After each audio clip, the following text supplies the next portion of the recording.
Joining me now is News Corp columnist Angela Mollard and entertainment reporter for news.com.au, Bronte Coy. Angela, what do we know about the King's short stay in hospital? Well, he went into hospital after suffering adverse effects in relation to his cancer treatment. The palace was very much on the front foot with this. They said that he was there they were watching, they were just keeping an eye on how he was, and he left not too long after, we believe. As you said, his engagements were cancelled that afternoon, and then the following day he was due to go to Birmingham, north of London, but those events were cancelled as well. What's interesting about this, Caroline, is that this, as you made the point, the King is not in remission like Kate is. He is still being treated for cancer. This is a weekly treatment, we understand. We don't know how serious it is, and we don't know what the treatment is. What's also interesting about it is that the palace are being completely transparent. And I think this relates back to 2021 when the late Queen Elizabeth went into hospital. Nobody was told. The Sun got word of it. They printed it. And there was a massive outcry in Britain that the palace was not being open about the Queen's health. Of course, King Charles is 76. He is suffering from a disease, a chronic disease. We don't know if he will ever potentially be in remission. He may be potentially terminal patient. But I think the fact the palace was on the front foot this time was incredibly interesting. And Bronte, Angela makes a great point there about the Queen and when people didn't know that she'd gone into hospital. This time around, what's the sentiment like in the UK? Well, of course, it sparked concern. The news came through at about 9 p.m. on Thursday night saying that he had... look, the language in the statement from the palace was very reassuring. And I will say that it was the words temporary and a brief stay in the hospital. But it is, as you both just said, it is that reminder that he's a 76-year-old man who is still suffering from cancer and experiencing treatment. We don't know what type of cancer it is. We don't know where he's at with his treatment. And it was that stark reminder because I suppose last year, once we found out his diagnosis, he actually wasn't away from the public eye for that long. He was right back into his duties. And so we saw a lot of him last year, and he maintained such a packed schedule and seemed to be doing it with a lot of energy. So it was kind of easy to forget that that's where he was at and that's what was going on weekly, out of the public eye. So this was a real reminder of that, and it kind of made everyone stop and take stock of the fact that he's going through that. There's a lot of hopefulness about it, of course, because he does seem so energised, and hopefully his engagements will pick up again this week. There'll be a lot of watching and seeing how it all unfolds because, of course, he does have that big state visit to Italy the next week, and that's already been amended partially because of the Pope's ill health and recovery himself. But we'll be watching to see where that all goes. But it really was just a strong reminder that, he's not at the end of his road and he's still undergoing that treatment, and hopefully he gets through it all. And in addition to that, Angela, it's been reported that Harry didn't know about the King's hospital visit in advance. More broadly, there's been the suggestion around this week that he's becoming increasingly isolated on probably more than one front. Is that correct? Well, that's right. It's been reported that he woke up like the rest of us and saw the news that his father had been in hospital. Look, you could argue that midday or thereabouts when the King is said to have gone into hospital would have been 4 o'clock in the morning for Harry in LA. Now, you don't want to ring him in the middle of the night and alarm him when it's, potentially the King's had, shortness of breath or dizziness or something.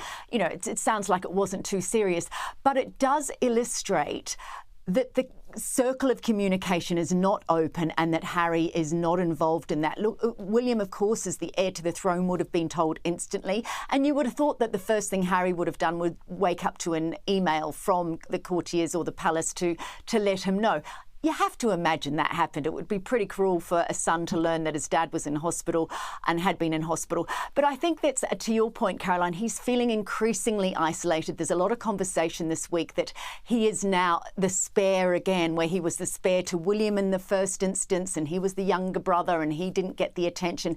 Now he is the spare to Meghan. She's got this high-profile new career. There's a lot of social media, a lot of chatter happening for her. The question is, what's Harry doing? He's sitting at home as a sidekick. And Bronte, on to Meghan there. She thinks she's onto a winner with her latest venture. What's been reported this week? Well, it's important to reach for the stars when you launch a new business, and I suppose that's exactly what she's doing. The report in the UK Telegraph says that sources close to Meghan say she believes she'll be a billionaire with this latest venture of hers. So, of course, we've got With Love Meghan premiered last month on Netflix. We've got her podcast coming out next week. We've got the commercial arm of her company, which is going to be As Ever, the website, which will be launched at some point soon. And also she's now merchandising things on Instagram. So, look, yes, there is absolutely scope in the lifestyle guru space to be a billionaire. This is a very lucrative industry. It does remain to be seen whether this business will be the one that gets her there. If it does, I suppose we'll have a blueprint for it, how she did it, because her podcast is promising to take small ideas and show us how to turn them into billion-dollar businesses. So I suppose we'll find out if that works. Certainly she's got her fingers in a lot of pies, so to speak, mind the cooking pun, at the moment with this big rebrand. And yeah, all eyes will be on it to see how successful it is. And we spoke last week about Meghan's new podcast, Confessions of a Female Founder. This week, she released this trailer. I'm Meghan, and this is Confessions of a Female Founder, a show where I chat with female entrepreneurs and friends about the sleepless nights, the lessons learned, and the laser focus that got them to where they are today. Launching April 8th, wherever you get your podcasts. Let's do this, ladies. This is not Shark Tank. Think of this as Dolphin Tank. Yes. These are very friendly. These are very friendly waters.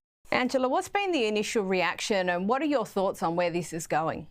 Look, I'm interested in this one. I'm a little more interested in it than I was in her last series, Archetypes. But I'm also interested in how much she's getting paid for this one because, of course, it was a $20 million Spotify deal. There's no way that Lemonada, who is making this podcast, is paying her that amount of money. So what's in it for her? And I think we now know what's in it for her. She wants to know, as Bronte just laid out, was that she wants to build a billion-dollar business and she's going to tap the brains of everyone who has done this in the past to get her there quicker. I think it's very shrewd, really smart. I actually really like her voice on podcasts, but the last one, I couldn't get past a couple of episodes because it was all me. It was all about Meghan. Now, if she can elicit great stories, great business stories that relate to other people, other particularly women who may want to start these businesses, then I'm all there for it. I love the way that she's front-footed about these things. You know, she's got this whole portfolio career going on there. But as is always the case with Meghan, she brings it back to herself. So I'm waiting. I will I'll listen to one or two. I don't hold a lot of hope that it'll sustain my interest past the first couple. Well, we're going to have to see. And also last week on the show, ladies, you'll remember we touched on Gwyneth Paltrow and the comparisons with Meghan Markle. Here is this week's instalment. I genuinely do not understand this at all whatsoever. Do you understand this? Bronte, what's happening here? Well, since Meghan launched this new lifestyle company and brand, there have been a lot of comparisons to Gwyneth Paltrow because, of course, she's done it extremely successfully with Goop. So there was also, with that, a lot of speculation that there was maybe some tension or a feud between the two because, you know, every time Gwyneth put out a video, there was comparisons with things that Meghan had done. And so this kind of built into a narrative that there possibly were issues between the pair. Also because Gwyneth said in an interview, it was either last month or the month before with Vanity Fair, that she didn't know Meghan despite them being neighbours, which felt a little bit deliberate to some people.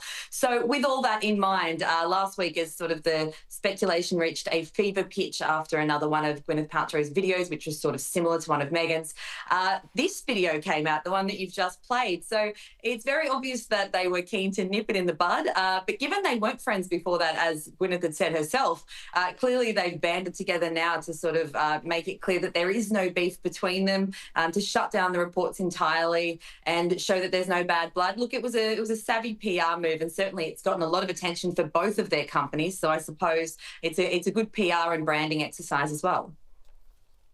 I thought it was great flex personally.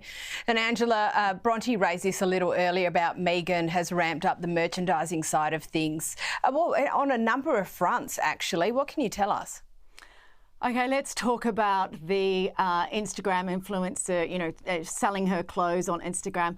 I woke up, I saw this post, you can shop my look, and I just thought this is the most cheap and basic thing I have seen from a royal in a long time. I loathe it. I just think this is not the brand. Look, even though they're apart from the royals, she is a duchess. If you think about it, the late Princess of Wales, her the mother-in-law she never got to meet, she took her clothes and she sold them to charity so that the money could be earned for good causes. And here's Meghan spruiking her clothing, which is, you know, as I say, it's the most uninteresting collection of clothes you've ever seen. It's not the same as any other two-bit influencer is spruiking on Instagram, and she's making commission off it. I have a real issue with it. I really don't like it. As for her jam, that is now about to be on the market. It's coming out in this really massive kind of oversized container. You get all this, you know, I mean, this has got to be, how much are you going to pay for jam? $10? I wouldn't be paying more than that. You know, that would be a lot. But it's being packaged like it's a precious $100 candle or something. So I mean, it's so, as I think, you know, it's so precocious. It's so sort of pretentious what she's doing with it. Look, I'm sure the jam tastes nice, but it's jam. She's getting a lot of attention for it, though. And what I'm really interested in is she's using those children more and more. Remember those kids that no one was ever allowed to see, and they, you know, they had to have private lives, and now they're being used to spruik everything from jam to presumably her clothes in the future, and her makeup, of course. I'm not loving it. Yeah, and you're not holding back either. And lastly, Bronte, it's been reported that Meghan's show needs to be edited quite a bit for one particular reason. I've got about 30 seconds left for you. What's that reason? So I'll just stress, this has not been confirmed by Netflix or Meghan's team, but social media viewers and some media personalities have pointed out that there seem to be some obvious cuts in the episodes where it sounds as though Meghan's voice has been dubbed over asking questions, and that was potentially because during those conversations she wasn't asking enough questions and perhaps was talking about herself a bit too much. There's one that people are saying is particularly evident in the second episode featuring Mindy Kaling, where it sounds like Meghan's question is dubbed in afterwards. I will stress that's unconfirmed, and I have watched the series, so I'm going to go back now and comb through it and see if I can figure out where those cuts are that they're talking about. Unconfirmed, but definitely worth a second check. Angela Mollard, Bronte Coy, thank you so much for joining us.